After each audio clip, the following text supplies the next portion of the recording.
ఇంకా ఎంతసేపు షాక్లో ఉంటావు నీలిమా? బయటికి రా. ఎందుకు చేసావు ఈ పని? అరే, నేనింకా నీకు ఏం కావాలని అడుగుతావనుకున్నానే. నువ్వేంటి ఎందుకు చేసావని అడుగుతున్నావు? ఈ విషయం మా ఆయనకి తెలిస్తే నేనేం చేస్తాడో తెలుసా? ఈ విషయం బయటికి తెలిస్తే మీ చెల్లి ఏమవుతుందో తెలుసా? నీ ఫ్యామిలీ ఏమవుతుందో తెలుసా? ప్లీజ్, నీకు దండం పెడతాను, అలాంటి పని చేయకు.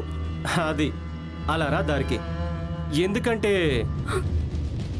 బెదిరించే పొజిషన్లో నేనున్నాను, బతిమలాడే పొజిషన్లో నువ్వున్నావు.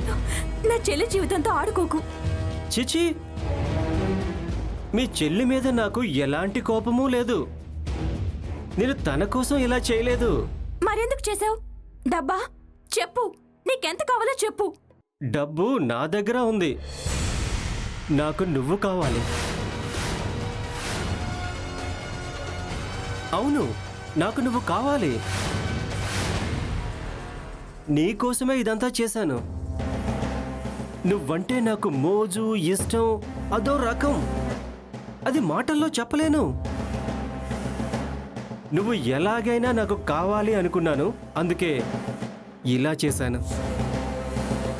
నిన్ను నేను చూడగానే నాకు నువ్వు కావాలి అంటే నువ్వు నన్ను చెప్పుతో కొట్టేదానివి. నీతో పాటు ఊరంతా కొట్టేవాళ్ళు. అందుకే నేను నిన్ను కోరుకున్నా నువ్వు ఆలోచించే పరిస్థితిలోకి నేను నెట్టాను. అందుకని నా చెల్లెల జీవితం నాశనం చేసావు. ఇప్పుడు నా జీవితం నాశనం చేయాలని చూస్తున్నావు. నేను కాళ్ళు పట్టుకుంటాను, మమ్మల్ని వదిలే. కాళ్ళు పట్టుకుంటే కరిగిపోయే కోరిక కాదు నీలిమ నాది. నీ చెల్లెలి జీవితం నాశనం చేసావన్నావే, ఇప్పుడు ఆ చెల్లెలి జీవితం బాగు చేసుకునే అవకాశం నీ చేతుల్లో ఉంది. నువ్వు కాదంటే ఈ వీడియోని నెట్లో పెడతా. అప్పుడు ప్రపంచం అంతా చూస్తారు. అప్పుడు నీ ఫ్యామిలీ పరిస్థితి ఏంటి? ఈ అవకాశాన్ని వదులుకొని నీ చెల్లెలి జీవితం నువ్వే ఇంకోసారి నాశనం చేసిన దానివి అవుతావు. అమ్మా, అలాంటి వాళ్ళది నిజమైన ప్రేమ కాదు, అది వ్యామోహం. ఎగ్జాక్ట్లీ చిన్నత్త, నిజంగా ప్రేమించుకున్న వాళ్ళు అలా చేయరు. ఎంత మనసు విరిగిపోతే కన్న కూతుర్ని పట్టుకొని మా దృష్టిలో చచ్చిపోయా ఉంటుందా తల్లి? అది సరే అమ్మా, తన కూతురుతో తన మాట అనేటప్పుడు ఆమె మాటల్లో వ్యథ, కళ్ళల్లో బాధ గమనించావమ్మా?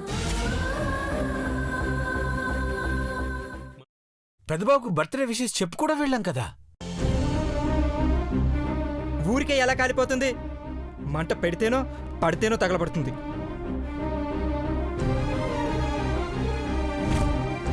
కరెక్ట్ చిన్నబాబు, నీకొచ్చినట్టే నాకు డౌట్ వచ్చింది.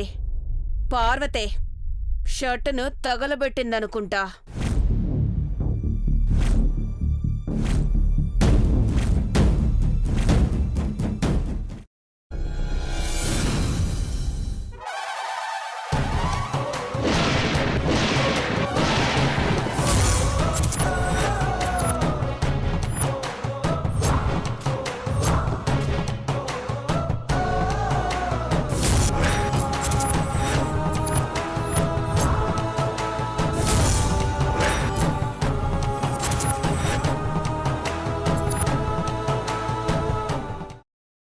తర్వాత పొట్టు తీసేసి చాప్ చేసి పక్కన పెట్టుకోవాలి.